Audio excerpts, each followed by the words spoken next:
Robert F. Kennedy Jr. and the US Health Administration recently changed the dietary guidelines. For decades, these guidelines they pushed a plant-heavy diet focused on grains and refined carbohydrates, while telling us to limit saturated fat and animal foods. Now that's finally changing. The new 2026 guidelines they promote nutrient-dense, animal-based foods like red meat, fish, eggs, and full-fat dairy.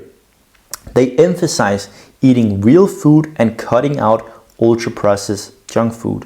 So in my opinion, this is a huge step in the right direction for American health and potentially also global health. Hopefully countries like my country here in Denmark, we will follow suit, because we're still following these old guidelines which are heavily focused on plants and grains. But where did these old dietary guidelines actually come from in the first place, and why were they even created? So the official dietary guidelines, they began in 1980. They were published by the USDA and Department of Health and Human Services.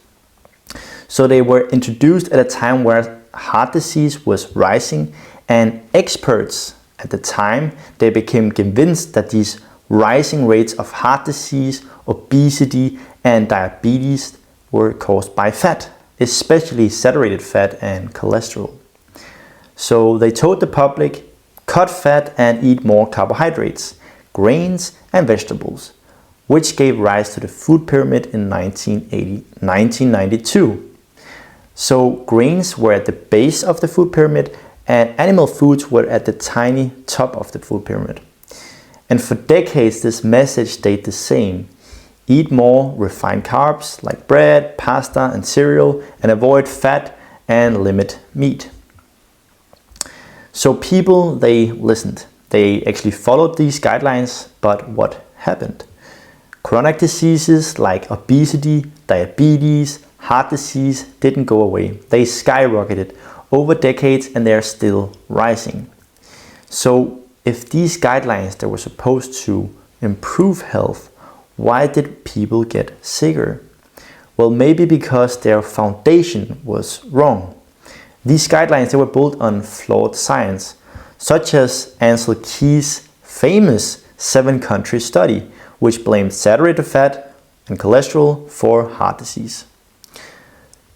The study was based on cherry-picked data and has been debunked many times since then, and has still dictated the global health policy for half a century. So we demonize the foods that humans have thrived on for thousands of years, like meat, organs, animal fats, eggs, and we replace them with nutrient-poor, low-fat, processed foods and industrial seed oils.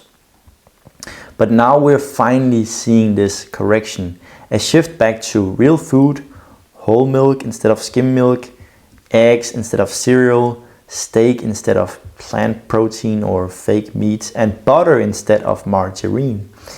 And although these are just guidelines and they won't change behavior just overnight, they're still much better than what we had before, because they finally acknowledge the truth. And the truth is that red meat from healthy sources is actually not bad for you.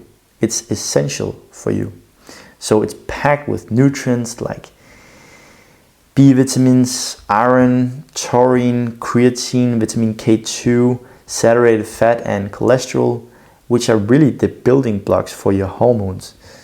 And you simply can't get these nutrients in the same bioavailable way from plants. So it's important that we just don't blindly follow any guidelines or authorities, including even the new ones. We gotta remain skeptical and we gotta use our intuition and listen to our body. Because remember that your health is your responsibility. It's not their responsibility. So eat real food, prioritize nutrient density, and spend time in nature and get some sun.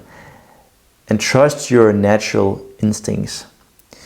So thanks for watching this video. I hope it was informal about the history and what has changed.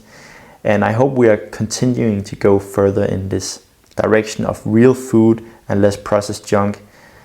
So thanks for watching. Remember to subscribe, like the video, and have an awesome day.